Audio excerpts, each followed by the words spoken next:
Hello and welcome to Broadlane. My name is Adrian.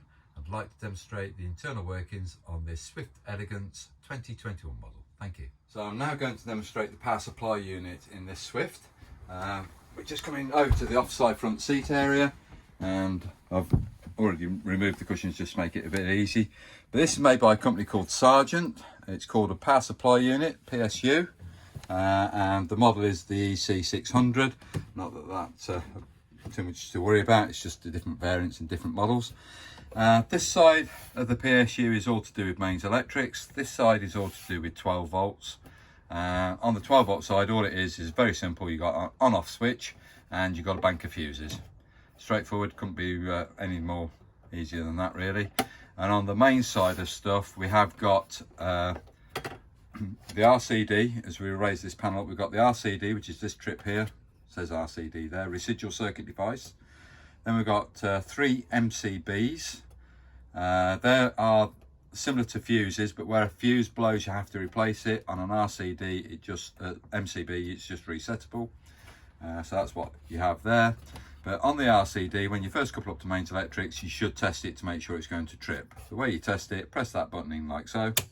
That trips out. That is correct. Turn it back on, leave it on. That tells you you have got a main supply. If that doesn't trip, you have not got a main supply coming into the caravan. So just have a quick consultation with the site owner. Just try and establish as to why the supply is not coming through to you. MCBs, as I say, they're like fuses, and there's 3 of them here. I'm just going to expose, load this door down here. And on the inside set of the door, we've got a little description down here telling you what the MCBs do. So MCB1 serves the sockets, MCB2 serves the heating system and possibly sockets. MCB3 is then serving the refrigerator and any auxiliary devices, battery charger, etc. So while I've also got this exposed, I may as well move over onto the 12 volt side of stuff, which is referring to that bank of fuses below the black switch.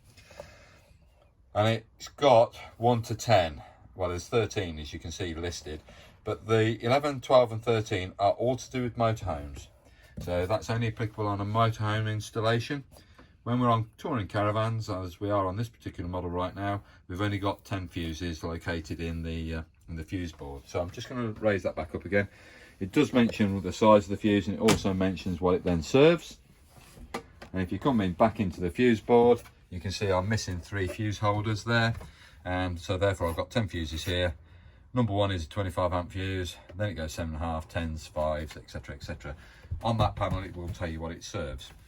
But turn the main supply on, come to these 2 switches here. One is for the battery charger, which is this unit here. It does get slightly warm to the touch, so just be aware of it. It does give off a little bit of heat, but you want that to be live all the time, so you'd press that in if you've got a main supply. And this one, the orange switch here, is for the combi boiler, which is located right at the front end of the front bed box on the offside. So it's down here. That's the combi boiler below this plate here. I can't really lift it up, but there it is there. Okay, so make sure that's live, because if you are coupled up to mains, you can then heat that boiler using a mains electricity to heat that area up.